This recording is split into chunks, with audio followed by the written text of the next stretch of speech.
as he prepares to launch a new project on the issue. In the Sunday Times interview, Prince William revealed he wanted them to know some of us need a helping hand. The Prince said he has been thinking about the right time to take them to a homeless shelter, like his mother Princess Diana did with him aged 11. He is set to launch a new 5-year project tackling the issue this month. The interview comes as a new portrait of the Prince, pictured smiling with his 3 children, has been released by Kensington Palace to mark Father's Day. In his first newspaper interview as Prince of Wales, he told the Sunday Times he had spoken to his children, Prince George, Prince Louis and Princess Charlotte, during the school run about people they could see sitting outside supermarkets. He said, "When I left this morning, one of the things I was thinking was when is the right time to bring George or Charlotte or Louis to a homeless organisation. I think when I can balance it with their schooling, they will definitely be exposed to it. On the school run, we talk about what we see. When we were in London driving backwards and forwards, we regularly used to see people sitting outside supermarkets, and we'd talk about it. I'd say to the children, why are they there? What's going on? I think it's in all our interests, it's the right thing to do, to expose the children at the right stage in the right dialogue, so they have an understanding," he explained. "They will grow up knowing what that is actually. Do you know what? Some of us are very fortunate, some of us need a little bit of a helping hand, some of us need to do a bit more where we can to help others improve their lives." The Prince would be following in the footsteps of his mother Diana, Princess of Wales, who took time and his brother in 1993 to visit a London homeless shelter run by The Passage, an organisation of which he is now the patron. Earlier this year he recalled the experience and said, "My mother introduced me to the cause of homelessness from quite a young age, and I'm really glad she did. I think she would have been disappointed that we are still no further on in terms of tackling homelessness and preventing it than when she was interested and involved in it." Later this month, the Prince will launch a really big project from his and his wife's charity, the Royal Foundation. He is hoping it will provide living conditions up and down the country that improve people's lives who need that first rung of the ladder. It will be a new advocacy for the Prince, who primarily campaigned and spoke up on the issue of mental health in recent years. He says he is particularly concerned about youth homelessness, and part of his project will be about preventing that. The number of 16 to 24-year-olds homeless or at risk of homelessness was 122,000 according to Centrepoint's Freedom of Information request to councils. "For me, 122,000 is a figure that's way too high," he said. "We need to get ahead of the curve to stop this becoming more and more fixed." The Prince also revealed, when asked, there are absolutely plans for social housing on the Duchy of Cornwall, the estate given to the heir of the throne, which provides him with an income.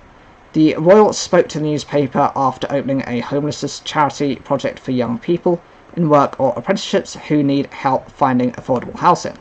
Prince William, who is also patron of homeless charity Centrepoint, previously made headlines sleeping rough in Blackfriars, London for one night to highlight the plight of homelessness. He has also donned the red tabard worn by big issue vendors to sell the magazines in the capital.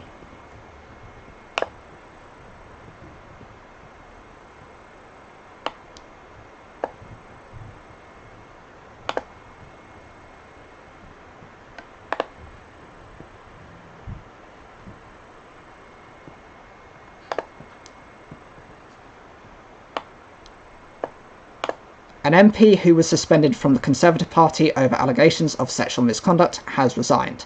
David Warburton, who represents Somerton and Frome in Somerset, is the 4th MP in 8 days to announce their resignation. Mr Warburton said the past 14 months since allegations were published in a national newspaper have been extraordinarily difficult. He added that the allegations about him had been malicious. The MP has been accused of taking drugs and making unwanted advances towards 2 women, after they and another woman spoke to the Sunday Times about his conduct. That led to his suspension from the Conservative Party in April last year.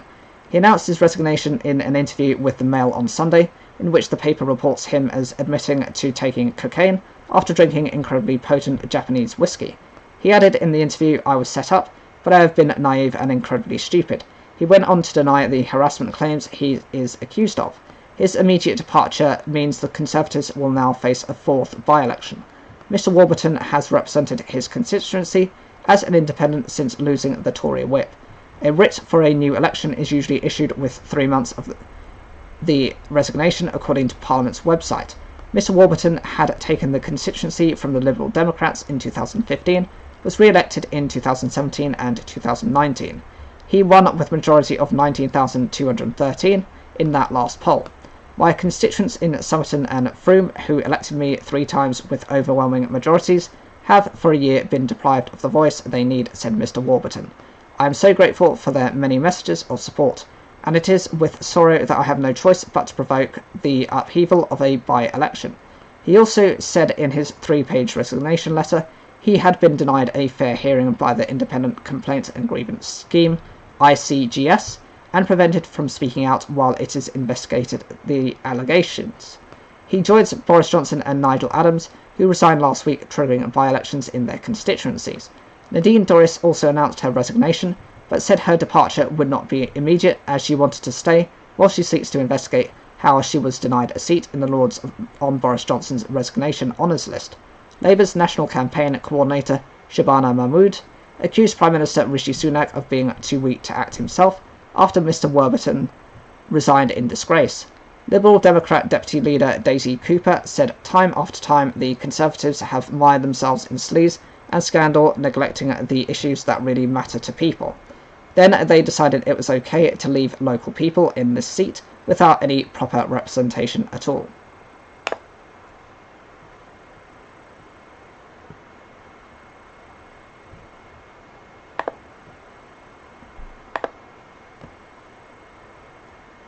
Thunderstorms, winds and hail are sweeping across the UK and could cause flash flooding, the Met Office has warned. Warm, humid air this week has caused the storms to develop, it said. A yellow weather warning for England, Wales, Scotland and Northern Ireland is in place for Sunday and will be extended into Monday in some places. BBC Weather's Matt Taylor had said some of the worst storms could produce a month's worth of rain in a few hours. But the hot weather will continue, with temperatures reaching highs of 29 degrees or 84 Fahrenheit in some areas. There is a chance homes could be flooded quickly, as some areas could see up to 80 millimetres of rainfall in an hour on Sunday, the Met Office said, and the storms could also lead to power cuts. On Sunday, the warning is in places across Wales, most of England and the west of Northern Ireland from noon until late evening. A yellow weather warning is also in place for rain across northern England and the south of Scotland, with a risk of spray and flooding, which could lead to difficult driving conditions and some road closures. The Met Office has also issued further yellow warnings for heavy rain and the risk of flooding in the north of England and a large part of Scotland for Sunday night and Monday morning. Heavy rainfall has already hit some parts of England this weekend, as 21.5 millimetres fell in Ringley near Manchester overnight, as well as 18.6 millimetres in Charlwood, Surrey. Mr Taylor warned more rain was on the way, as he said some parts of the UK could see a month's worth of rain fall in just a few hours today and tonight, leading to flash flooding and disruptions in place. Due to the nature of the thunderstorms, there could be huge variations in weather conditions over a short distance. While some areas stay dry and humid, others close by could experience the severe storms with torrential rain, hail and frequent lightning. Thundery rain will develop more widely this evening across northern and eastern England before heading into Scotland. However, he said that not everyone will see the storms, with conditions highly variable over just short distances and many areas remaining dry. Late on Sunday and into the night, the thundery rain could affect more of northern and eastern England, as well as eastern Scotland, he added. The stormy forecast follows a week of high temperatures where many parts of the UK officially experienced a heat wave. The heat wave has caused some to experience heavy hay fever and worsened asthma attacks. People have complained on social media that their hay fever symptoms are worse than usual this year. Graham Madge, a spokesperson for the Met Office, said this was a result of the hot, dry weather over the past few weeks. Pollen season is certainly with us, he said.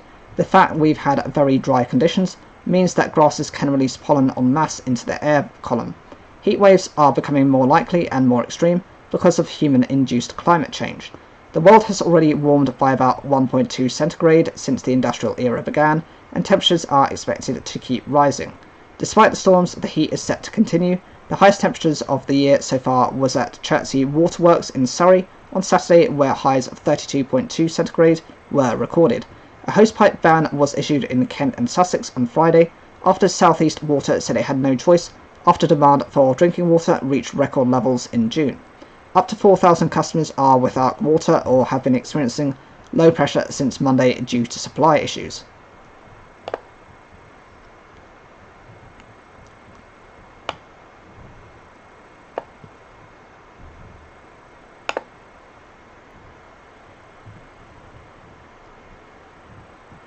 Theatre directors would not accept someone like me now, said Sir Mark Rylance. Reflecting on how he would be received in today's industry, Sir Mark said acting used to be more accepting of oddballs like him. While directors understandably want actors who are easy to work with, it can also be a loss, he told the BBC's Laura Kuenssberg. Sir Mark was knighted for his service to theatre in 2017. He said, "I'm not a doctor, I'm an artist, but I remember when I first came into the theatre in 1980. I feel like there was a lot more kind of oddballs and difficult people in the theatre, and I think on film sets too. Now I regularly, understandably, meet directors who only want people who are easy to work with. They don't want anyone difficult, they don't want anything like that, and I think that also can be a loss." Asked what he was like as a young actor, Sir Mark said he was temperamental, moody and difficult to understand. "I think today I might have had a bad reputation and not been welcomed into work." Sir Mark, who won his third Tony Award for his performance as Olivia in the Globe Theatre's all-male performance of Twelfth Night in 2013, also said he doubts he will play a woman again. "It's not where society is at the moment." He said he was pleased to see that things have improved for actors from underrepresented backgrounds. Recalling when he first joined RADA and the RSC in the late 70s and early 80s, he said there were not any actors from the African diaspora in the company. "Things have improved now. It's unthinkable that anyone other than someone from the African diaspora would play Othello, for example." Sir Mark's acting career has spanned 4 decades, winning him an Academy Award, 3 BAFTA Awards, 2 Olivier Awards and 3 Tony Awards.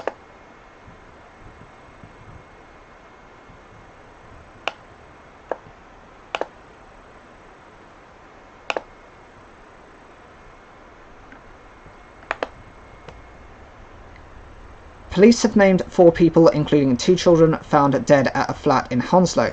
Michael Wodlak, aged 39, Monica, aged 35, Maya, aged 11, and David, aged 3, have been named by police.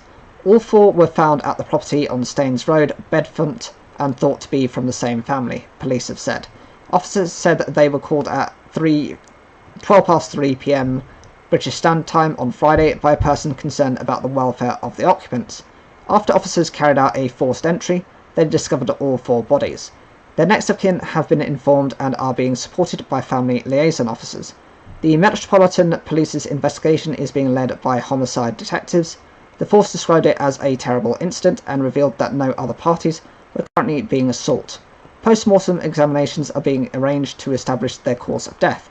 It is understood that the property where the bodies were found comprises of 2 flats and they were discovered in the upstairs flat. According to neighbours, they were a Polish family. The male worked as a builder whilst the woman was a cleaner at a hotel, they told PA Media. Nora Hooper, aged 46, who attended the scene, said she used to take 11-year-old Maya out with her daughters. She said Maya was a nice girl, very intelligent and well liked. The family were nice whenever I met them. A man who lives next door, who did not wish to be named, said they were just normal neighbours. We just had greetings here and there, that kind of stuff. A female neighbour, who also did not wish to be named, said she exchanged pleasantries with the family and revealed the woman was a lovely mother with 2 young children. She told the BBC the family were absolutely gorgeous. Feltham resident Michael Oban, aged 56, who lives about half a mile from the property, said he was disturbed by the discoveries. Whatever the circumstances, the death of 4 people inside a property really is quite shocking. You have 2 children in there. It's always distressing when you hear children lose their life. In an earlier statement, Chief Superintendent Sean Wilson explained that the police's investigation is at a very early stage, and based on our initial inquiries, we are not currently seeking anybody else in connection with the incident. I know the shock and distress that this terrible incident will cause among the community in Hounslow and beyond. I can assure local people that specialist officers are working to establish exactly what happened, and I will provide further information as soon as I can. He added, I am also aware that this incident will be particularly upsetting for children, and I ask people to please be responsible about what they post on social media, including not naming or speculating as to the names of those who died. Hounslow Council leader Shantanu Rajawat said the deaths had sent shockwaves through the community, and he expressed his heartfelt sympathies to the family and friends of the deceased. It's clear that the incident has left Hounslows community incredibly distressed. Some neighbours, parents of young children, were too upset to speak. Others said they simply couldn't believe it and never expected to wake up to this news on a Saturday morning. Locals have been stopping near the property and comforting each other as they come to terms with 4 deaths in the London suburb.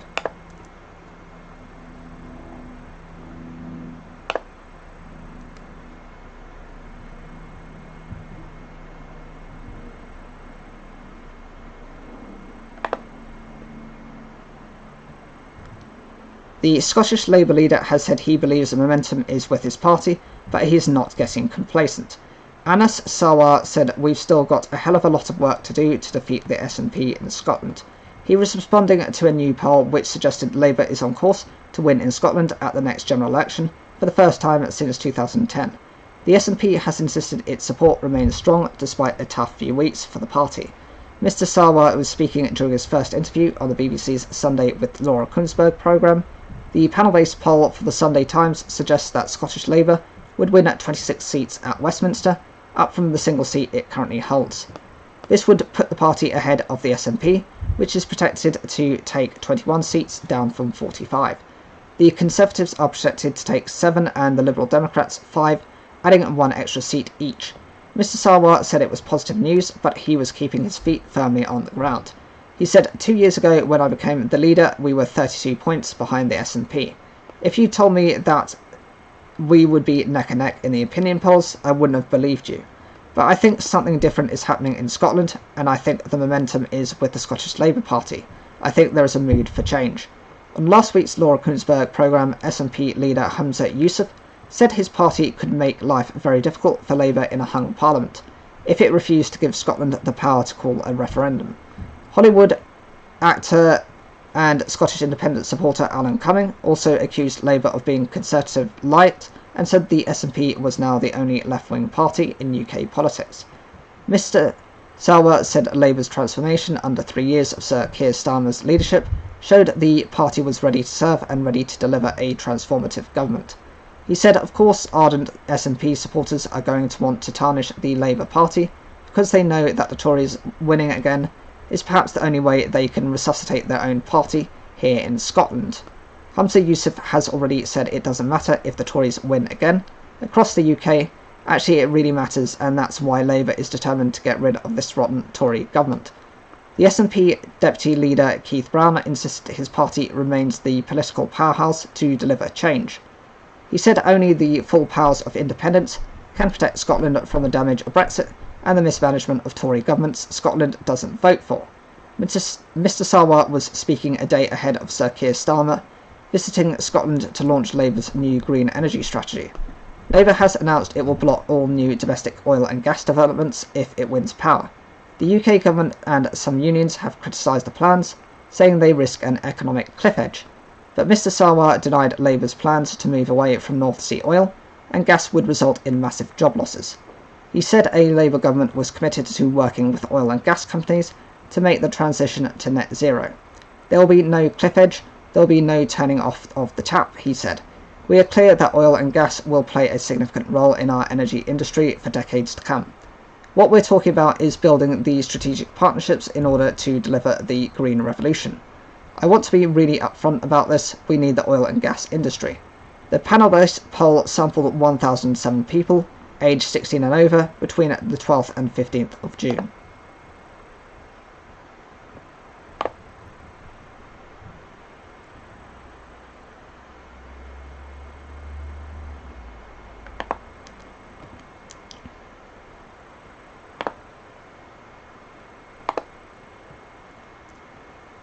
Katie Boulter will play Jodie Burrage in the Nottingham Open final, the first all-British WTA final since 1977. Boulter beat fellow Briton Heather Watson 6-4, 7-5 in a rain-affected first semi-final, before Burrage then defeated France's Elise Cornet 7-5, 7-5.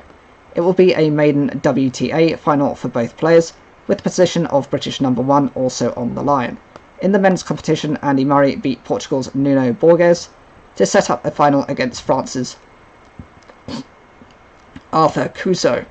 I was not expecting this coming into this week, but I'm very, very happy with my performance, said 24-year-old Burrage. Alice is not an easy opponent to put away, as it showed at the end. It's going to be an amazing day on Sunday, and I'm really looking forward to it. What an amazing tournament for us. Corner, age 33, is a former world number 11 and beat top seed and current world number 8 Maria Sakkari of Greece in the last 16 on Wednesday.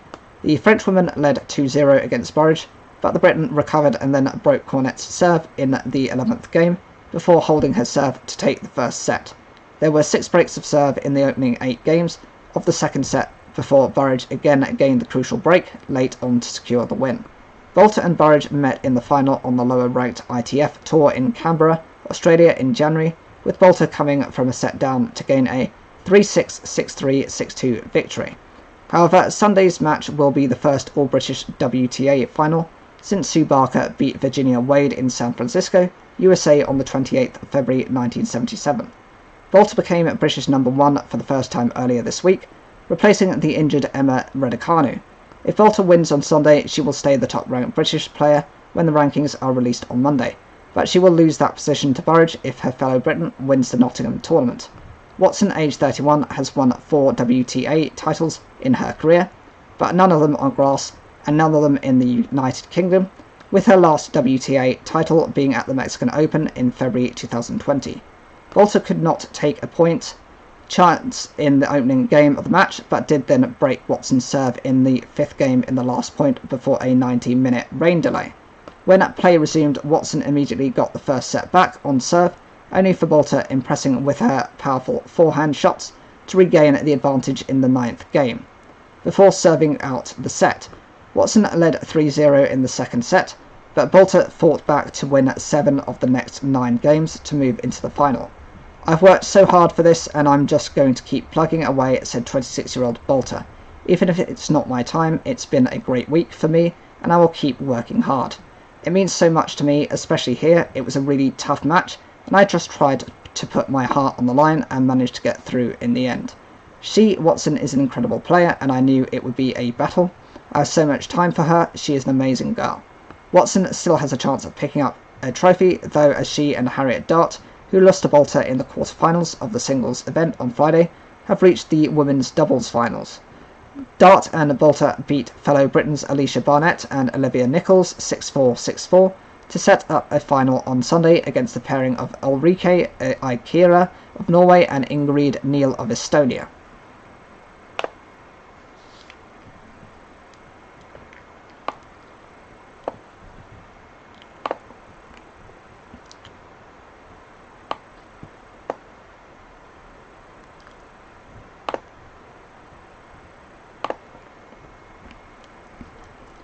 US Secretary of State Antony Blinken has met China's Foreign Minister Qin Gang in Beijing at the start of 2 days of talks with Chinese officials.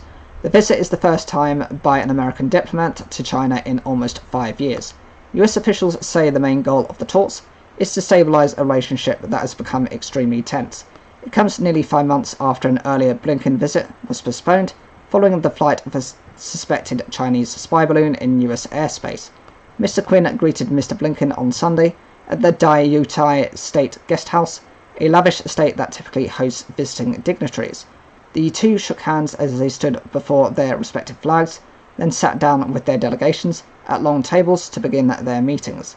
The greeting was businesslike, underscoring the chilly relationships that have developed between the two superpowers in recent years. The US has been lowering expectations for the trip, and both sides have made clear they do not expect any major breakthroughs. The goal, US officials say, is to reopen lines of high-level communication and stabilize relations that have become strained since the balloon incident. China has staged military exercises near Taiwan, which Beijing views as an integral part of China. The US maintains close ties with Taiwan's democratically elected government. There is a full agenda, including meetings with Qin Gang and senior Chinese foreign policy official Wang Yi. The war in Ukraine, trade disputes over advanced computer technologies, the fentanyl drug epidemic in the US, and Chinese human rights conduct are all topics the Americans expect to be discussed. Chinese officials have reached and reacted coolly to Mr. Blinken's visit, questioning whether the US is sincere in its efforts to mend relations. It is not clear whether he will meet Chinese President Xi Jinping. Mr. Blinken is the highest-ranking US government official to visit China since President Joe Biden took office in January 2021. If we want to make sure, as we do, that the competition that we have with China doesn't veer into conflict, the place you start is with communicating, Mr. Blinken told reporters on Friday. Later, he said he hoped to meet President Xi in the next few months. A meeting between President Biden and Xi Jinping in Bali in November briefly eased fears of a new Cold War, but since the balloon incident, high-level communication between the two leaders has been rare.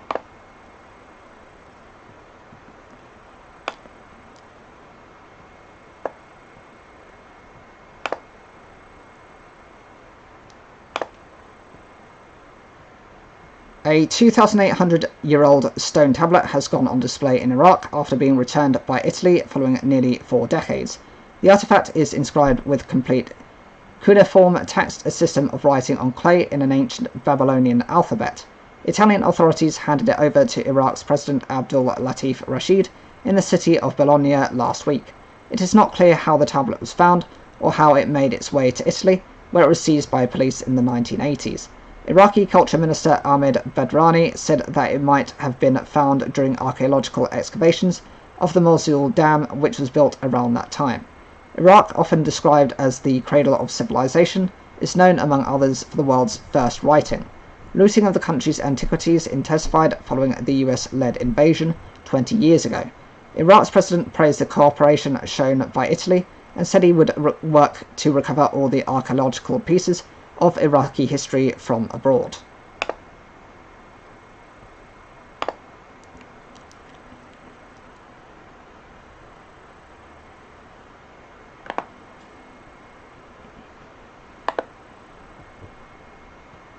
Three suspected Islamists have been arrested in Austria over allegedly planning to attack the annual LGBTQ+ Pride Parade, police have said. The parade, which took place in the capital Vienna on Saturday, attracted more than 300,000 people. Austrian security services said those arrested in their homes on Saturday were young men aged 14, 17 and 20. They released no details but added that weapons, including knives, an axe and air guns, have been seized. The Austrian Domestic Intelligence Chief Omar Hajiwar Perchner revealed the arrests at a news conference on Sunday. He said police have waited to reveal details of the planned attacks until after the parade to ensure participants did not feel anxious. That's ultimately the goal of terrorism, to cause anxiety and fear in the public. It's also our job not to let that happen. Mr. Hajiwar Perchner said the men were Austrian nationals of Bosnian and Chechnyan origin, and that one of them was already known to police due to other terrorism charges. Austrian authorities were aware that so-called Islamic State had been urging more attacks. There are calls to carry out attacks in Europe again, and Europol, European Police Organization, just a few days ago published a report to that effect. He said, "We are taking this very seriously." The last IS attack in Austria took place in November 2020, when a gunman opened fire in a popular nightlife area in Vienna, killing 4 people and injuring 23 others.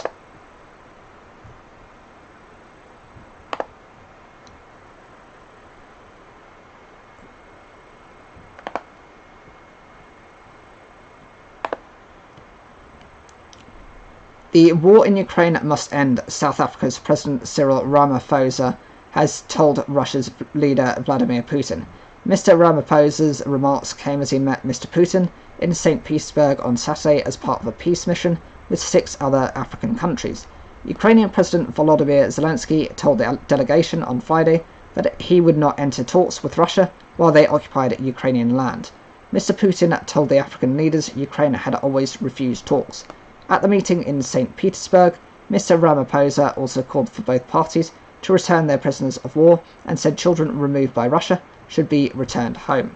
Mr. Putin has been charged with war crimes by the International Criminal Court over the forced removal of hundreds of Ukrainian children from their families during Russia's occupation of Ukraine. As the African delegation called for the return of children to their families, Mr. Putin interrupted their speech and claimed Russia was protecting them. "Children are sacred. We move them out of the conflict zone, saving their lives and health," he said. The UN said they had evidence of the illegal transfer of hundreds of Ukrainian children to Russia.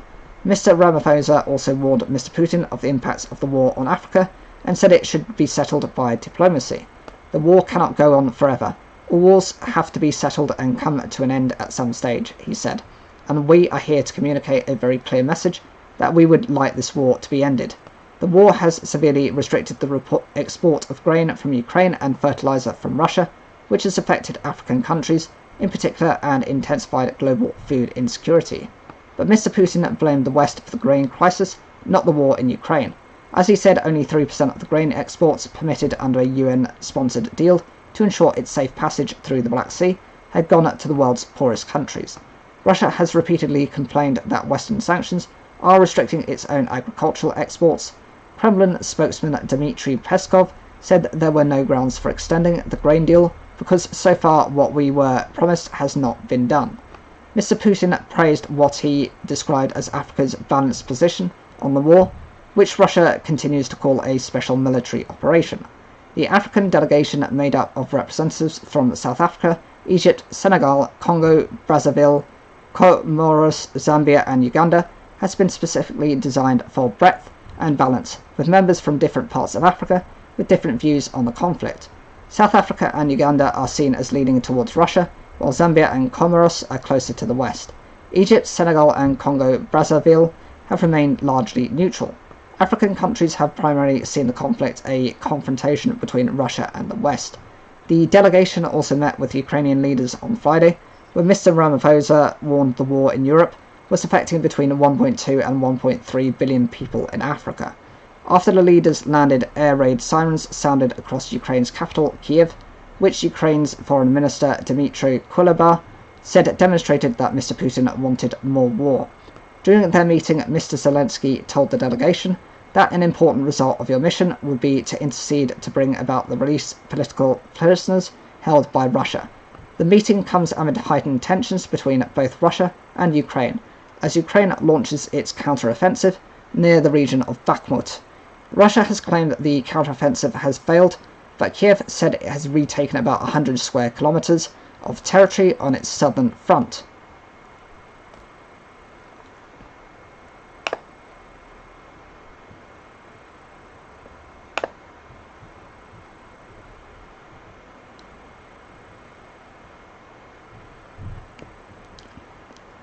Almost 20,000 abusive social media posts were aimed at players, coaches and officials during last year's World Cup, says a FIFA report. Of 20 million posts scanned by moderation software developed by FIFA and players union FIFPro, 286,895 were hidden from public view. The biggest spike in abuse came after England's quarter-final loss to France, when Harry Kane missed a late penalty. The figures and findings in this report do not come as a surprise, but they are still massively concerning, said FIFPro President David Aganzo. They represent a strong reminder for everyone involved in our game, and it must lead to providing preventative measures and solutions for players who are increasingly facing this type of abuse. The report released on Sunday said more than 300 people have been identified and their details will be shared with authorities to facilitate real-world action being taken. It said 38% of identifiable abuse came from accounts based in Europe and 36% from South America. Last year, FIFA World Football's governing body partnered with FIFPro to implement a plan to protect players, coaches and officials from social media abuse during international tournaments. They established a package of tools called the Social Media Protection Service, SMPS, which flagged posts and comments with 19,636 during the World Cup in Qatar, confirmed by the service provider as abusive, discriminatory or threatening. These were reported to the relevant social media platforms and in many cases were removed. Of the detected abusive messages, sexism made up 13.47%, homophobia at 12.16% and racism at 10.7%. Social media companies' response to abuse and threat published on their platforms evolved throughout the tournament but still indicated many blind spots, particularly outside of English language content, said the report. Targeted individual racism was high volume, with more than 300 players being targeted and a few individual high-profile players receiving a large proportion of targeted abuse across the competition. Homophobia was prolific and platform responses seemed blurred by the cultural differences which seemed to bar action. Twitter had the highest number of abusive messages reported to it with 13,105, followed by Instagram at 5,370, Facebook at 979, YouTube at 113 and TikTok at 69. France suffered the highest number of abusive messages when grouped by country, with Brazil the second most and England third. The Women's World Cup in Australia and New Zealand, which starts on the 20th of July, will also feature SMPS support, and FIFA has a confidential web-based whistleblowing system to allow people to report abuse. FIFA has a duty to protect football, in particular the players and the fans, said FIFA President Gianni Infantino. However, FIFA also expects all authorities and social media platforms to also accept their responsibilities and support us in the fight against all forms of discrimination.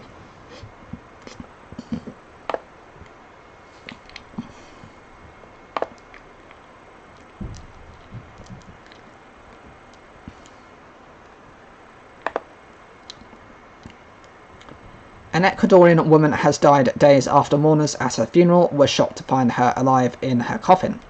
Bella Montoya, aged 76, was first declared dead by a doctor at a hospital in the city of Babahoyo last week, but when mourners attending her wake heard her knocking on her coffin, she was immediately rushed back to the same hospital for treatment. After 7 days in intensive care, Ecuador's health ministry confirmed she died on Friday from an ischemic stroke. The ministry's statement added that she had remained under permanent surveillance while at the hospital. Following her death on the 16th of June, Ms. Montoya was taken back to the same funeral home ahead of her burial at a public cemetery, local media is reporting. A commission of experts has been assembled by the Ecuadorian Health Ministry to review her case. Ms. Montoya was placed in a coffin and taken to the funeral parlour in Babahoyo, southwest of capital Quito, after being declared dead on the 9th of June. But almost 5 hours inside, the woman gasped for air after her relatives opened the coffin to change her clothes for the funeral. Minutes later, she was stretchered out by firefighters and transferred back to the same hospital. Bella Montoya is not the only person to come alive after being officially declared dead. In February, an 82-year-old woman was found to be breathing while lying in a funeral home in New York State. She had been pronounced dead 3 hours earlier at a nursing home.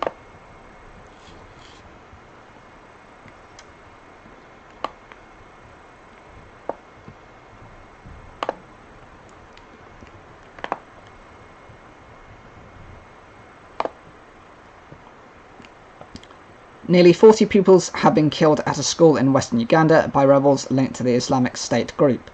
5 militants attacked by the Libera Secondary School in Mapondwe at around 11:30 p.m. or 8:30 GMT on Friday.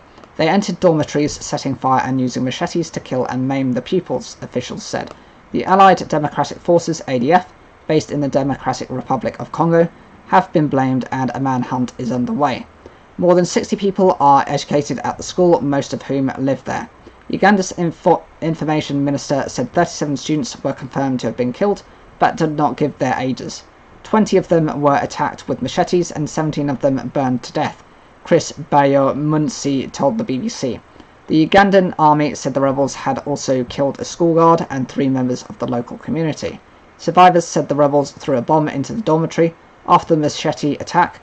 It is not clear if this resulted in a fire in the building, which was reported earlier.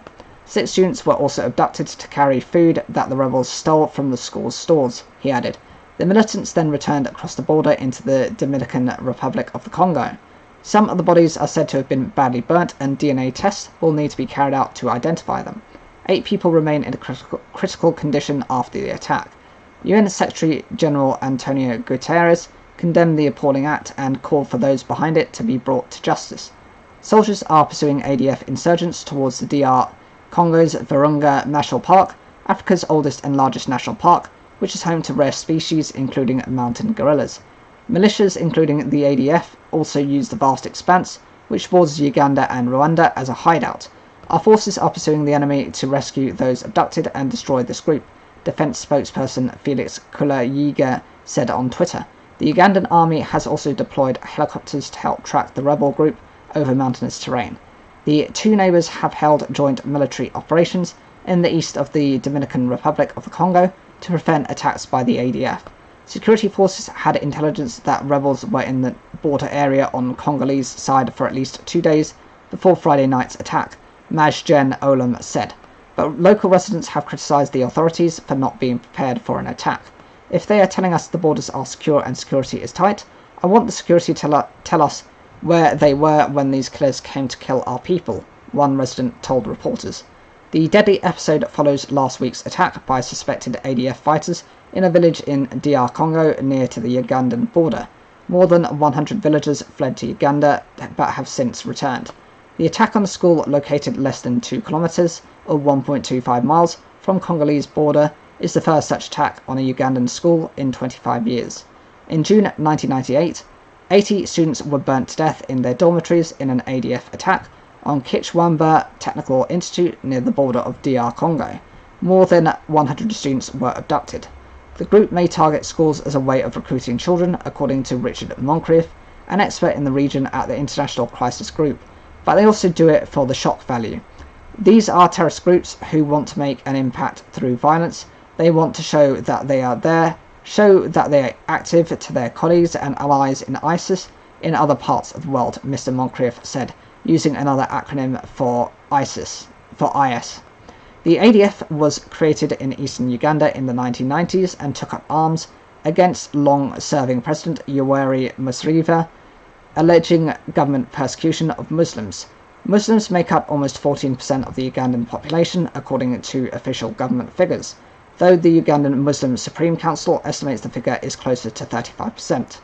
Some members of the Ugandan Muslim community say they face discrimination in public life, including in education and the workplace.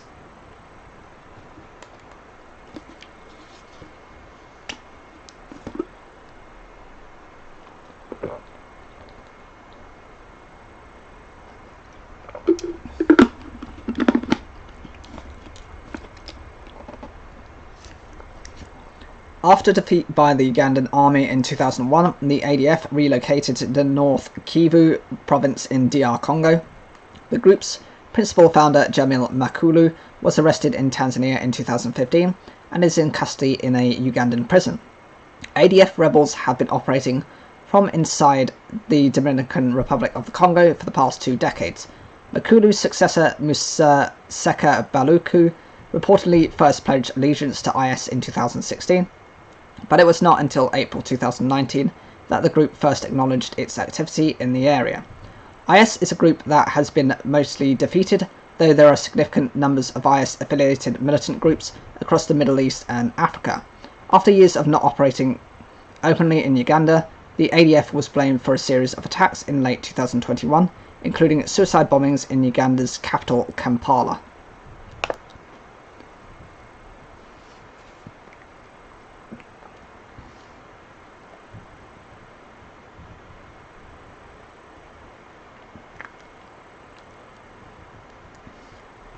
"17 people, 5 children, have been killed in an airstrike in Sudan's capital, Khartoum," officials say. 25 homes were destroyed in Saturday's strike in the densely populated Yarmouk district. It came a day after a top army general threatened to step up attacks against the paramilitary Rapid Support Forces. Fighting between the Sudanese army and the RSF broke out mid-April as a result of vicious power struggle within the country's military leadership. In early June, the RSF claimed full control of Yarmouk, an area of the capital, which houses an arms manufacturing facility. Later on Saturday, the warring factions agreed a 72-hour ceasefire, starting at 6 a.m. on Sunday. It was announced by Saudi and US mediators. Similar ceasefires in the past have not been observed. Precise figures on the number of people killed in the fighting are difficult to establish, but it is believed to be well over 1,000, including many civilians caught in the crossfire. Roughly 2.2 million people have been displaced within the country, and more than 500,000 are sheltering in neighbouring countries, according to the UN. Several ceasefires have been announced to allow people to escape the fighting, but these have not been observed. The recent attack targeted civilians in Mayo, Yarmouk and Mandela areas, according to the RSF. The army has not yet commented. Since the hostilities began, tens of thousands of civilians have fled across the border into neighbouring Chad. Doctors and hospitals there have been overstretched and struggling to cope. The violence has also resurrected a 2-decade-old conflict in Sudan's western Darfur region.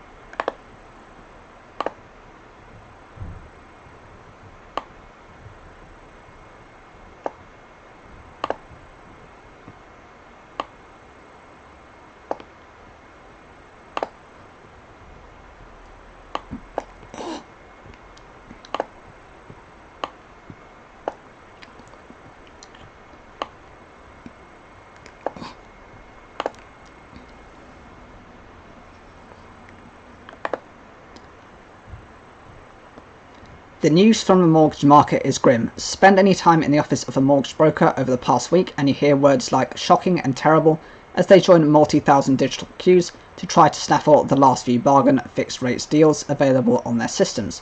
Banks have been pulling entire rosters of mortgage deals without notice at weekends on multiple occasions within a week. Some describe customers who failed to get organised 6 months ago as feeling sick. Our news teams have been deluged with examples of families in utter shock at hikes in mortgage rates of hundreds of pounds per month. It is regularly coming up in interviews on entirely separate stories, such as the jobs market, energy prices, or long COVID. The past week seems like a tipping point. Even a month ago, there was a consensus that a soft landing for the economy was coming, that recession would be avoided, that light was appearing at the end of the tunnel. The government celebrated some upgrades to International Monetary Fund (IMF) and other independent forecasts. Others pointed out that Germany and the Eurozone had entered a technical recession, which the UK had swerved. But there is unexploded ordnance in the UK economy, and there are fears that it will start to ignite, especially in the coming week. The jitters started with the last inflation figure for April, meant to be a turning point after 3 years of relentless shocks, showing the end of double-digit inflation. It did fall, but significantly less than expected, and core inflation, a measure that strips out the most volatile components, such as food and energy, went up. The latest jobs data this week gave more evidence for the notion that UK inflation could stay higher for longer. What emerged this week was the markets are now convinced that the UK is more inflation-prone than other similar economies, and that interest rates will also now be higher over the next year or two. The interest rates for the UK government to borrow money over 2 years rose rather abruptly and highly compared to the US government. The cost of borrowing for the UK is now higher than it was during the post-mini budget panic over the fiscal credibility of the Truss and Kwarteng administrations. Markets believe base rates will go above 5% and stay close to that level into next year. Speaking to the Chancellor this week, Jeremy Hunt said that we are in a very different situation to where we were last autumn. It is true that there is no generalised market credibility plan. Sterling is reaching 1-year highs against the dollar, not as if it was last autumn, falling to record lows, but there is a slow, widespread squeeze on the economy. Some insiders, such as the former top civil servant in the Treasury, Lord Nick Matheson, have expressed concerns that stubborn inflation will now require the Bank of England to raise rates enough to cause a pre-election recession. They asked the Chancellor if he was following his predecessor, Sir John Major's famous maxim on interest rates, high inflation that, if it isn't hurting, it isn't working. Mr. Hunt said in the end there is no alternative to bringing down inflation. That's why we'll be unstinting in our support for the Bank of England. Economists now unanimously expect a further rate rise on Thursday. Inflation is expected to have fallen only modestly when the new figure is released on Wednesday, staying above 8%. But there may be a more fundamental challenge for the Bank of England in asserting control over longer-term rates. The markets are making assumptions about sticky inflation and therefore preemptively pushing fixed mortgage rates higher. As the National Institute of Economic and Social Research economist Jagjit Chadha puts it, the bank's miscommunication of its rates rise strategy risks needlessly increasing the probability of recession. But there are also factors in government policy contributing to lingering inflation, from less competition in supply chains from Europe after Brexit to worker shortages. Food inflation is already at its highest level since the 1970s, and yet that is where a much delayed entirely new system of post-Brexit controls on European food imports is due to be imposed at the end of the year. But the impact of the already considerable series of rises is now starting to hit the mortgage market, as a rump of homeowners roll off super low fixed mortgage deals, many of which were signed 2 years ago in the mid-pandemic stamp duty holiday property boom. Measures of adjusted mortgage affordability are flashing red. Other pressures on disposable incomes are not going away. The Sunak administration may have hoped that the economic pain of dealing with an inflation shock could be concentrated this year, well before a possible election. That is now very much in the balance.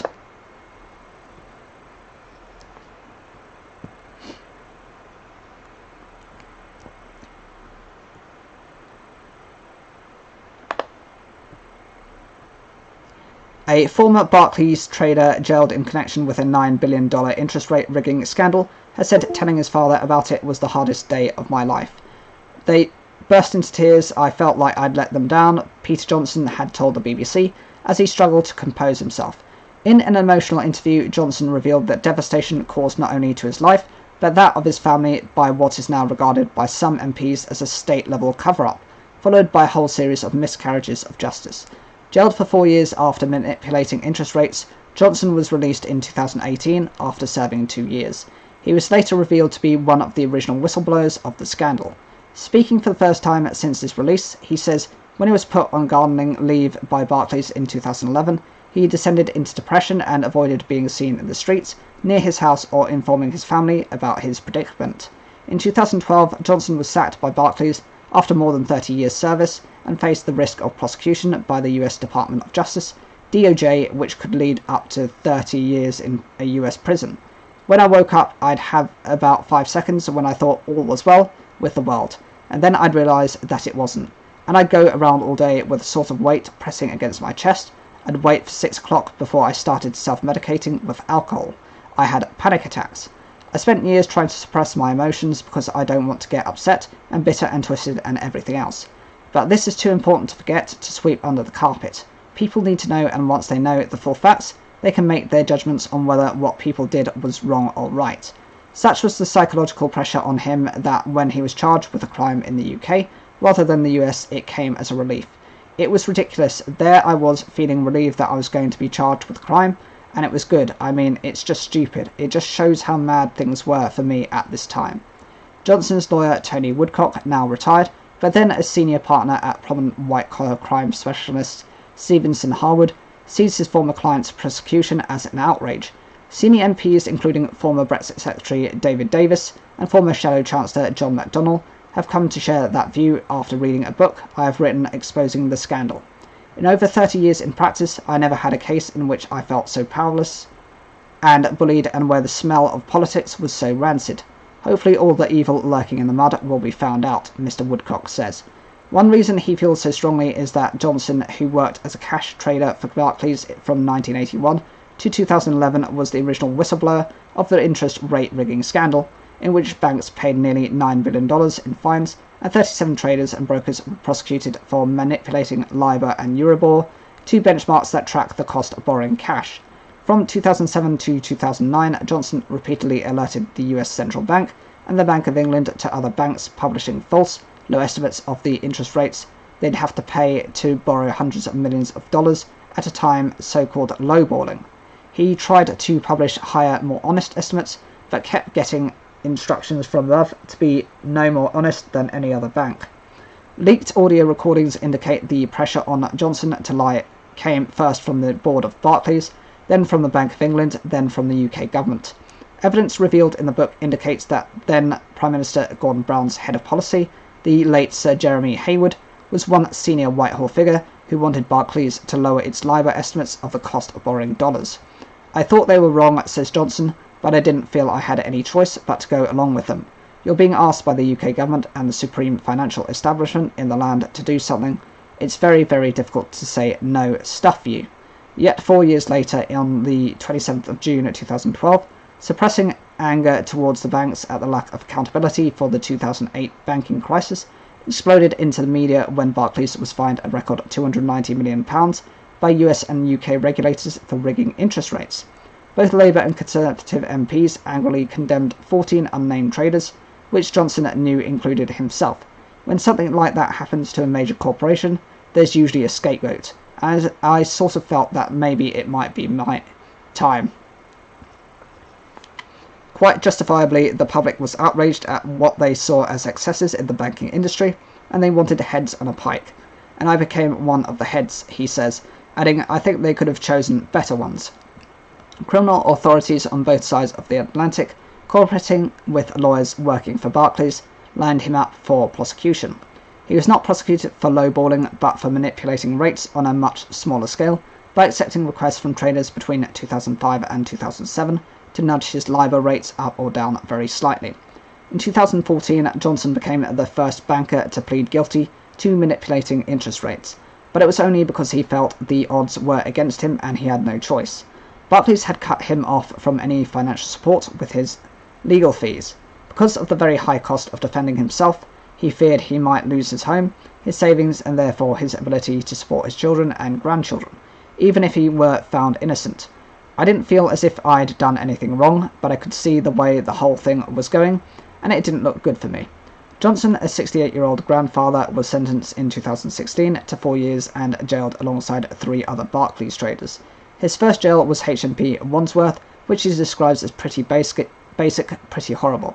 There was a shortage of prison officers, and there are some times when we were not let out of our cells, apart from our 10 minutes to get meals, for 54 hours at a time. He was later transferred to Ford Open Prison, where he decided to improve his fitness by walking around the perimeter of the prison, clocking up 6,000 miles and raising £3,000 for charity. In the US, all 19 convictions for interest rate rigging are being overturned at the request of the DOJ, the same body that originally declared conduct like Johnson's to be illegal, following a US appeal court ruling that the prosecution case was misconceived. The trader request that Johnson was jailed for it found was not illegal and didn't even break any rules. Many of those restrictions and convictions arose from guilty pleas made under the threat of prosecution in the US, which the DOJ no longer views as sound. The UK is now the only country where making or accepting the requests is viewed as criminal. David Davis, John McDonnell and other MPs, peers and senior lawyers have written to the Times saying the cases must be sent back to the courts. In my most optimistic view, I would like my guilty plea to be revoked. I'd like to basically have my reputation restored, and I'd like senior people to be held accountable, says Johnson. Asked who they are, his reply is simple: the board of Barclays Bank, the Bank of England and the government of the UK. A spokesperson for the Serious Fraud Office, which prosecuted Johnson, said its cases were based on evidence. It said 9 bank traders knowingly rigged rates for their own benefits. Separate juries and the Court of Appeal agreed they committed a crime. A Bank of England spokesperson said the bank fully cooperated with the Serious Fraud Office's investigation into LIBOR manipulation, responding to all requests for information and documents.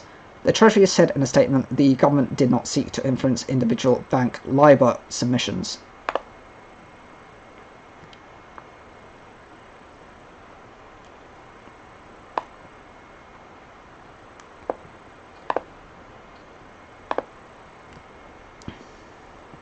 Rising interest rates means people looking to remortgage their homes will pay an extra £2,900 a year from 2024, a think tank has said. The Resolution Foundation predicts the average 2-year fixed-rate deal will hit 6.25% later this year, leaving the UK in a mortgage crunch. Around 800,000 people are expected to remortgage next year, the group said. A Treasury spokesperson said it had tailored support for homeowners struggling to make their payments.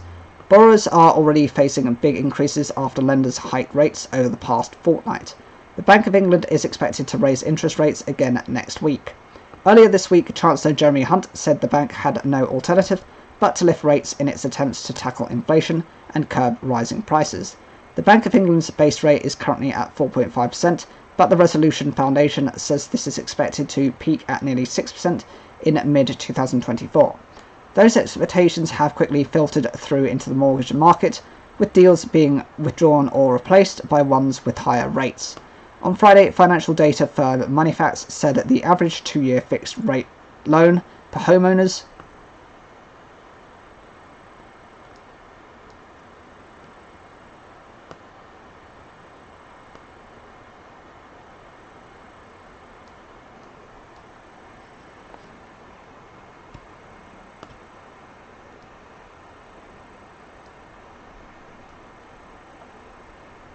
struggling to make their payments.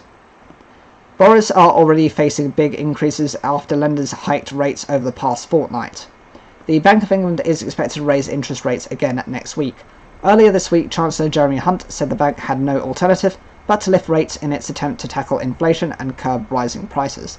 The Bank of England's base rate is currently at 4.5%, but the Resolution Foundation says this is expected to peak at nearly 6% in mid-2024. Those expectations have quickly filtered through into the mortgage market, with deals being withdrawn or replaced by ones with higher rates. On Friday, financial data firm Moneyfacts said the average 2-year fixed-rate loans for homeowners stood at 5.98%, compared with 3.14% a year earlier.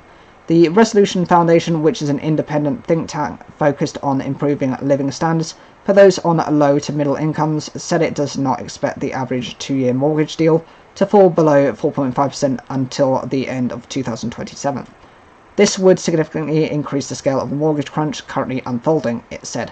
As a whole, annual repayments are on track to be £15.8 billion a year, higher by 2026, compared with prior to when the bank started its rate-raising cycle in December 2021. The director of the Resolution Foundation, Torsten Bell, said people are often opting for longer terms when they remortgage. He told BBC Radio 4's Today programme, people are asking for a longer mortgage to stop the pain turning up now by way of higher mortgage bills. It helps them through some of the most difficult times over the months and years, but the mortgage costs them significantly more overall. How households deal with that pain is whether they pay more now or in the future.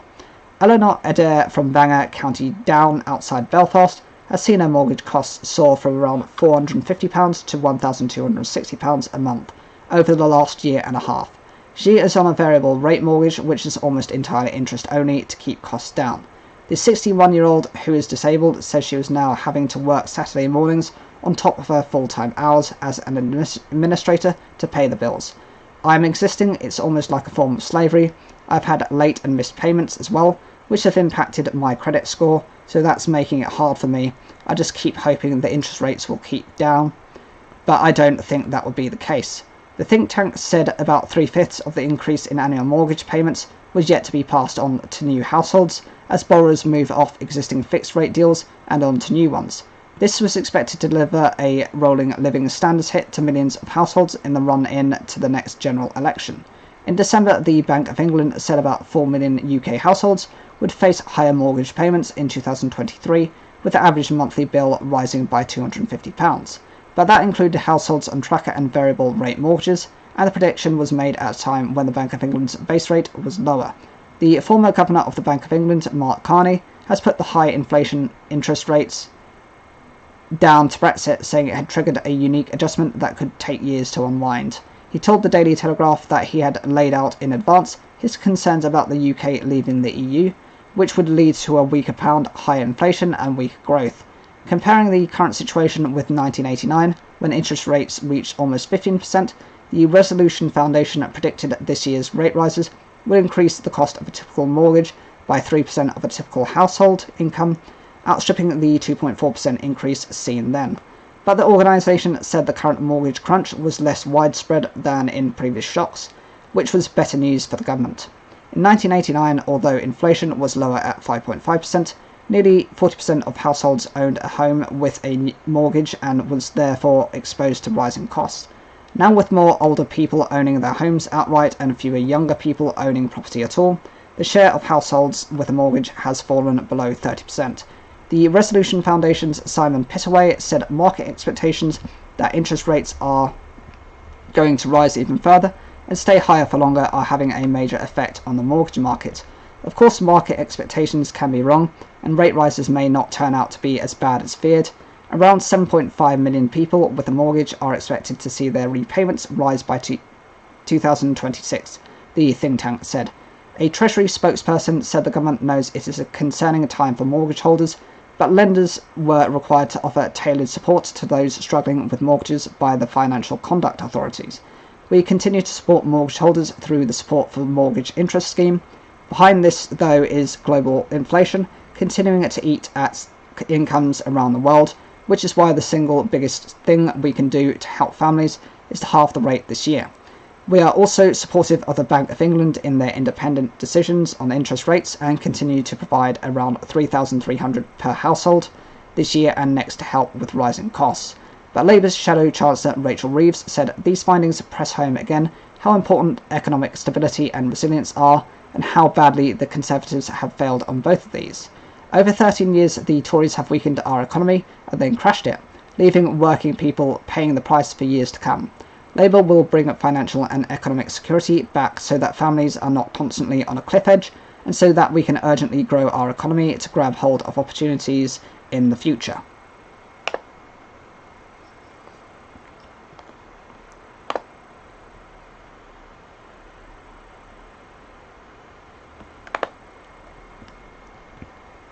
The average interest rate on new 2-year fixed mortgage is likely to breach 6% in the coming days as lenders grapple with upheaval in the sector.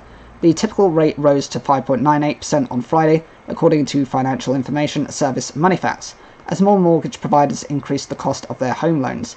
They included two of the UK's biggest lenders, Nationwide and NatWest. It was NatWest's second increase in a week, echoing a similar move by HSBC. Brokers have described a vicious cycle of lenders putting up rates at short notice, then borrowers grabbing deals, leaving lenders inundated and having to pull or raise rates again.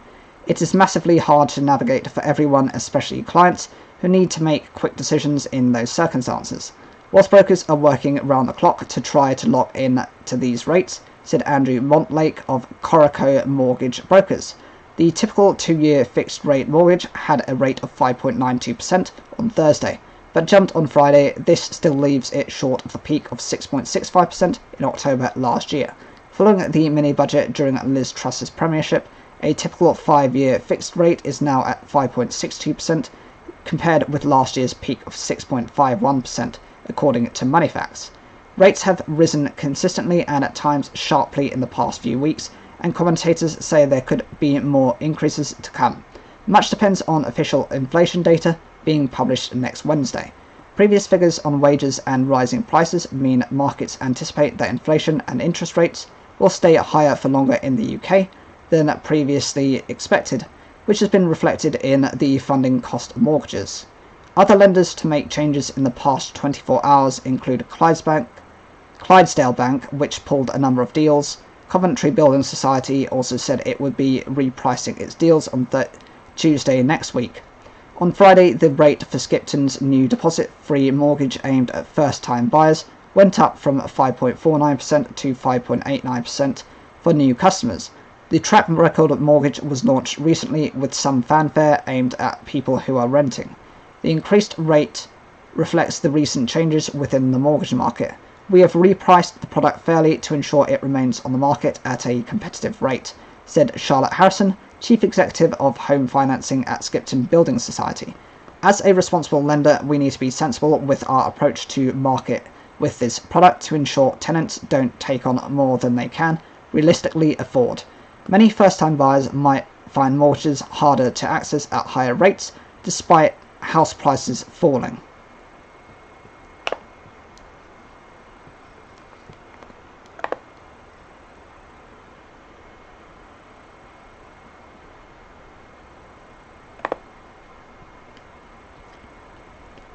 Tesco's boss has said there are encouraging early signs that price rises are easing as the retail giant reported higher sales. Ken Murphy said he was very conscious of the financial pressure on shoppers, but hit back at claims that the supermarket was profiteering. The chief executive said he believed it was unfair for grocers to be blamed for inflation remaining at a high level. Latest figures showed food inflation hit 19.1% in the year to April. The rate at which food prices are rising has been pointed out as one reason why the inflation rate for all consumers' goods is not falling as quickly as expected, with prices still 8.7% higher than a year ago. Critics have accused food retailers of greedflation, putting prices up to bolster profits, and the competition watchdog is looking into whether a failure in competition means customers are overpaying. Mr. Murphy denied Tesco, the UK's largest supermarket, was profiteering, adding there are encouraging early signs that inflation is starting to ease across the market. He told shareholders at the company's annual general meeting that the headline food inflation figure was dramatically lower at Tesco in terms of the true price customers face. Earlier this week, the governor of the Bank of England, who is trying to reduce inflation to its target of 2%, and inflation was taking a lot longer than expected to come down. Andrew Bailey said this was due to food price inflation being slower to drop than at global commodity prices, despite past reassurances from the bank's contacts in the retail industry that prices would fall. We've been told for some time, they've reached their peak, they're going to come down, the rate of inflation is going to come down, and then the contracts come back and say, sorry, we got that one wrong, Mr. Bailey said. Tesco's Mr. Murphy said he believed that the Bank of England had been unfair in blaming supermarkets for inflation remaining at a high level. Mr. Murphy said the retailer had led the way in cutting prices on staple goods such as milk, pasta and cooking oil. He added that there were several factors contributing to food inflation, but when commodity prices have come down, The grocery industry has been very quick to pass on those savings to consumers. The Tesco boss said prices were unlikely to return to the levels they were prior to Russia's invasion of Ukraine, known as the breadbasket of Europe, but pointed out that wages were materially higher than they were 2 years ago. What's important here is the purchasing power of the family, he added.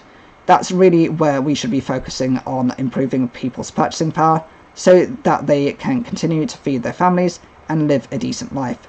UK supermarkets have previously said there is typically a 3 to 9 month lag to see price falls reflected in shops. Last month, Sainsbury's hit back after accusations of bolstering profits at a time when many households are struggling with higher prices. Mr. Murphy's comments came as Tesco released its latest trading update, showing that in the 3 months to the end of May, sales in the UK were up 9% from a year earlier to £10.8 billion. Charles Allen, a retail analyst at Bloomberg Intelligence, told the BBC's Today programme that inflation was a huge factor in Tesco's latest figures. The top commodity prices are starting to fall, but it's important to remember that lower inflation doesn't mean deflation. It doesn't mean prices are dropping, it just means prices aren't going up so fast. On a call with reporters, Mr. Murphy also said Tesco's board had acted in the best interests of the company regarding the departure of its chairman, John Allen. Mr. Allen announced he was stepping down last month following allegations over his conduct. He was strongly denied 3 of 4 claims made against him. It was a difficult decision, but at the same time I think it coincides with the fact that the search for a new chairman was already well underway, Mr. Murphy said.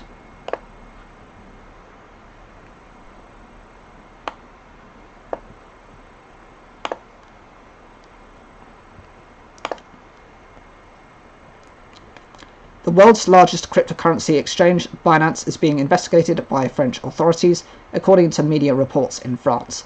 The investigation is focused on its anti-money laundering procedures. It follows the announcement of the company's departure from the Netherlands after it failed to obtain a license from the Dutch central bank. In a statement, Binance confirmed French authorities visited its offices last week and will comply accordingly. We had an on-site visit last week by the relevant authorities. Binance, as always, was fully collaborative and we met our obligations accordingly. We continue to work closely with regulators and law enforcement agencies on all ongoing compliance requirements to uphold high standards, a company spokesperson said. Cryptocurrencies have become a popular trading asset class in recent years for both retail and institutional investors. However, questions have been raised about the risks associated with crypto because of their prices can experience huge swings in value. Regulators around the world have looked to ramp up pressure on crypto exchanges in a bid to make them more transparent. Binance is facing challenges in the United States as well as Europe. In the US, the exchange is being sued by 2 financial regulators, the Securities and Exchange Commission (SEC) and the Commodities Futures Trading Commission, which say it has been operating in the US illegally and ignoring laws intended to protect investors. The SEC has also accused the firm and founder Changpeng Zhao of mishandling customer funds. Binance has defended its practices. The company's US operations are currently in talks with the SEC to avoid a total asset freeze.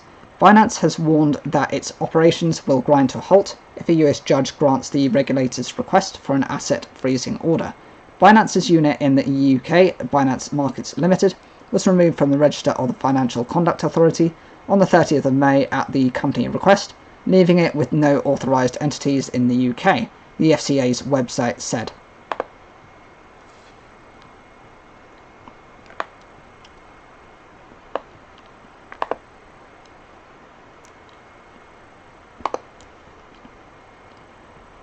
The chief executive of airline Ryanair has apologised after a flight attendant announced that the Israeli city of Tel Aviv was in Palestine.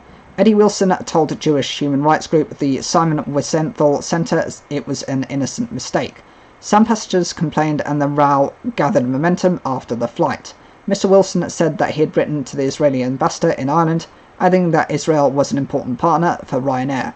On the 10th of June, on a flight from Bologna to Tel Aviv, a junior cabin crew member innocently but inexplicably announced that the flight would soon be landing in Palestine. Mr. Wilson wrote in a letter to the Simon Wiesenthal Centre. Mr. Wilson said that Ryanair was 100% satisfied that this was an innocent mistake with no political overtones or intent. After the announcement, which was made in Italian and English, several passengers complained and continued to be abusive, Even after the cabin crew apologised, he said, "Police had to be called to meet the aircraft when it landed," Mr. Wilson said. The use of the name Palestine in place of modern-day Israel represents non-recognition of the Jewish state and is seen as highly provocative by most Israelis. Following the flight, the row gained momentum. Some Israeli media commentators called for Israelis to boycott the airline if an apology was not made. Mr. Wilson said that Israel was an important partner for Ryanair, adding that it was Israel's second largest airline. "We plan to invest in Israel to grow traffic and connectivity both for Israelis travelling to Europe and also to bring much-needed inbound tourism to Israel," it said. In a letter to Ryanair, the Simon Wiesenthal Centre said it had received numerous complaints about the incident. It said after the announcement passengers had asked for a correction, which was refused. Rabbi Abraham Cooper, Simon Wiesenthal Centre Associated Dean, said how would Ryanair react if their flight attendant on a flight to Dublin announced multiple times that passengers would soon be arriving in the UK. He added, "Everyone is entitled to their opinions, but not to alternative facts."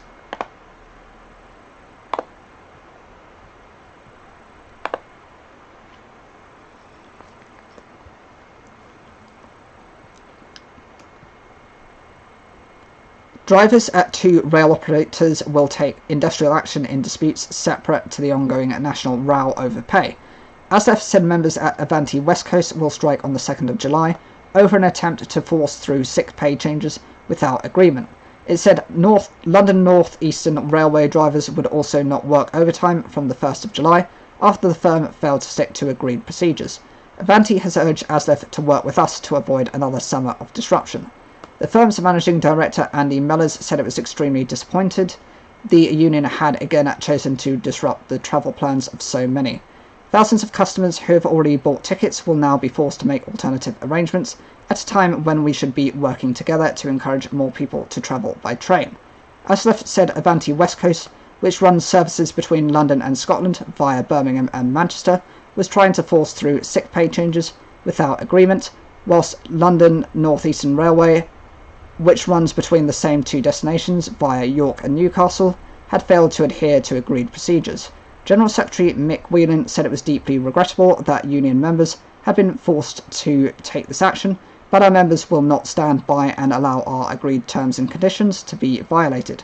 We have been coming to the table to try to resolve these disputes for many months, but unless the operators honour the agreements in place with our members, we will be forced to continue taking action, he said.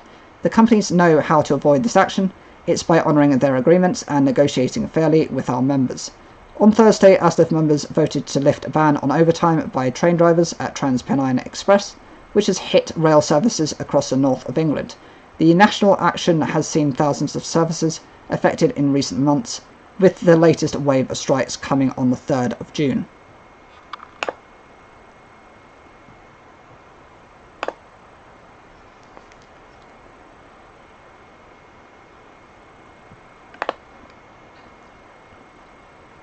iPhone maker Foxconn is betting big on electric cars and redrawing some of its supply chains as it navigates a new era of icy Washington-Beijing relations.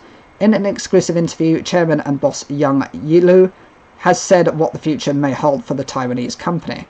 He said even as Foxconn shifts some supply chains away from China, electric vehicles, or EVs, are what will drive its growth in the coming decades. As US-China tensions sour, Mr. Liu said Foxconn must prepare for the worst. "We hope peace and stability will be something the leaders of these two countries will keep in mind," 67-year-old Mr. Liu told them in his offices in Taipei, Taiwan's capital. "But as a business, as a CEO, I have to think about what if the worst case happens. The scenarios could include attempts by Beijing to blockade Taiwan, which it claims as part of China, or worse, to invade the self-ruled island." Mr. Liu said business continuity planning was already underway, and pointed out that some production lines, particularly those linked to national security products, were already being moved from China to Mexico and Vietnam. He was likely to be referring to servers Foxconn makes that are used in data centers and can contain sensitive information. Foxconn, or Hon Hai Technology Group as it is officially known, started off in 1974 making knobs for TVs. Now it is one of the world's most powerful technology companies, with an annual revenue of $200 billion or £158.2 billion. It is best known for making more than half of Apple's products, from iPhone to iMacs, but it also counts Microsoft, Sony, Dell and Amazon among its clients. For decades, it has thrived on a playbook perfected by multinational corporations. They design products in the US, manufacture them in China, and then sell them to the world. That is how it grew from a small component-making business to the consumer electronics giant it is today. But as global supply chains adjust to souring ties between Washington and Beijing, Foxconn finds itself in an unenviable spot caught between the world's two largest economies, the very nations that have powered its growth until now. The US and China are at loggerheads over many years and many things, from trade to the war in Ukraine. But one of the biggest potential flashpoints is Taiwan, where Foxconn is headquartered.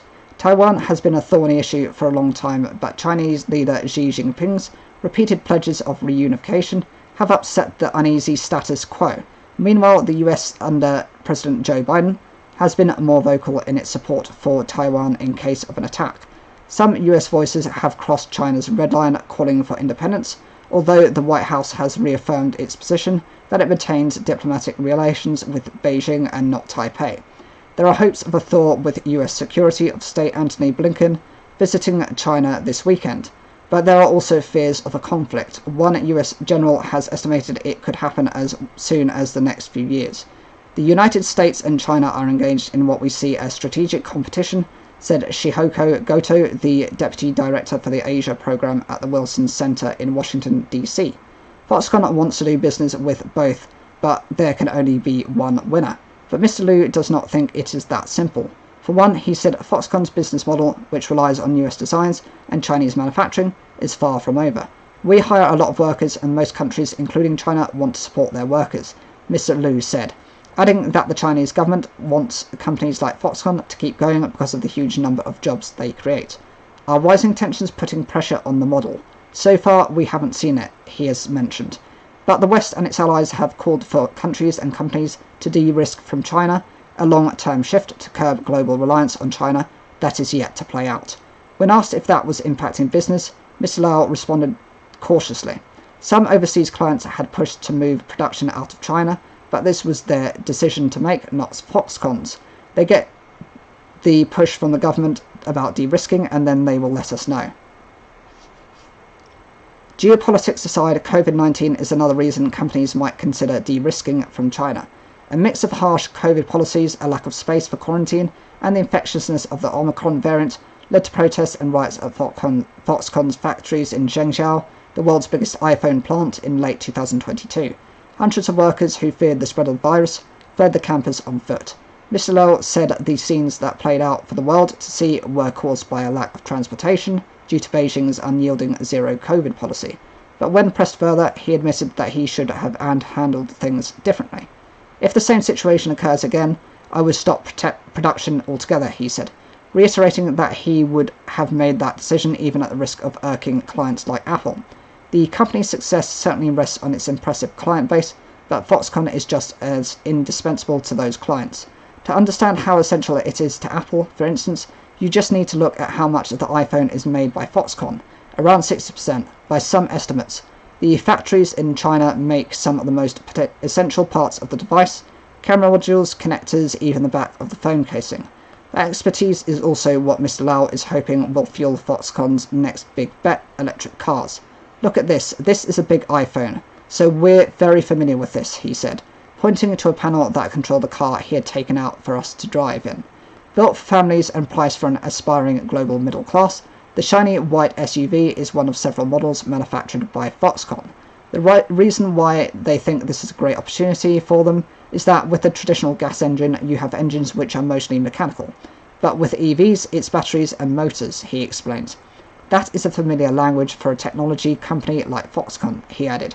Foxconn hopes to capture about 5% of the global electric vehicle market in the next few years, an ambitious target given the firm has only made a handful of models so far, but it is a gamble that Mr. Lau is confident will pay off. It doesn't make sense for you to make EVs in one place, so regionalized production for cars is very natural, he added. Foxconn car factories will be based in Ohio in the US, in Thailand, Indonesia, and perhaps even India. For now, the company will keep focusing on what it does best, making electronic products for clients. But perhaps not too far in the future, Foxconn will do the same for clients with electric vehicles. Either way, with the foray into electric cars, Foxconn is diversifying not just production, but also supply lines, both of which Mr. Lau believes hold the key to the company's future.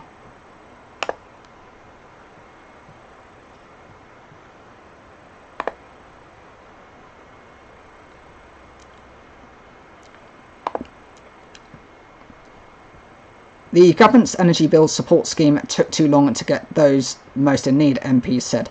The Public Accounts Committee, PAC, said ministers must clarify how they will protect consumers from future price rises as a matter of urgency. Support schemes were launched late last year to help with energy bills after price increases. The PAC said about 1.7 million people, including vulnerable people, were left waiting months for help. The committee has concerns about the government's lack of urgency on high energy bills for consumers. Since last October, household energy bills have been limited to £2,500 under the Energy Price Guarantee Scheme. The Energy Bill Support Scheme, EBSS, also gave every household a £400 discount on their energy bills for winter 2022 to 2023. This ended in March 2023.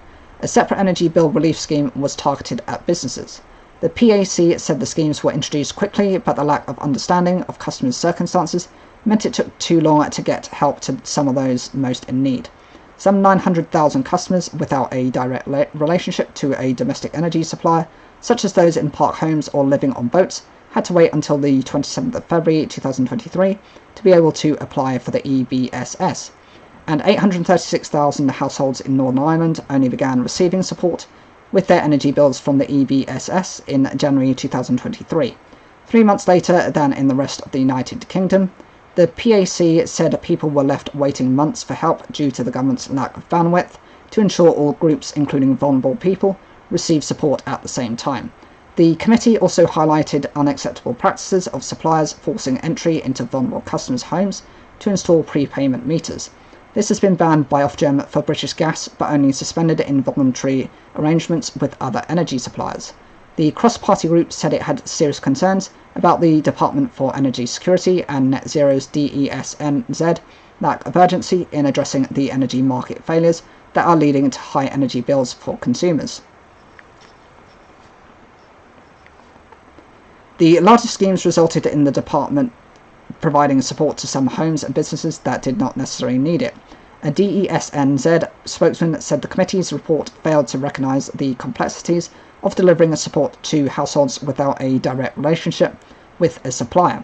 It's right we made sure there was a robust system to help protect people against fraud before rolling it out, it added. The department said it had delivered nearly £40 billion in support, with 83% of energy bill support vouchers now redeemed, including people in Northern Ireland. The committee said a quarter of vouchers for 2 million households on prepaid meters had not been redeemed by February, the most recent figures available.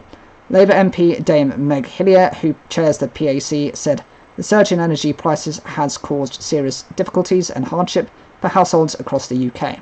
It is of course welcome to see government moving quickly to put in place support for both households and businesses to keep the lights on, but many of those who most needed help were kept waiting longest for it. For some households, every day left without support presented impossible choices.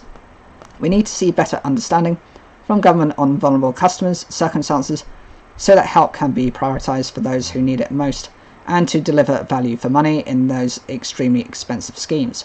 Almost halfway through the year, we have not yet seen plans to ensure energy affordability for the coming winter.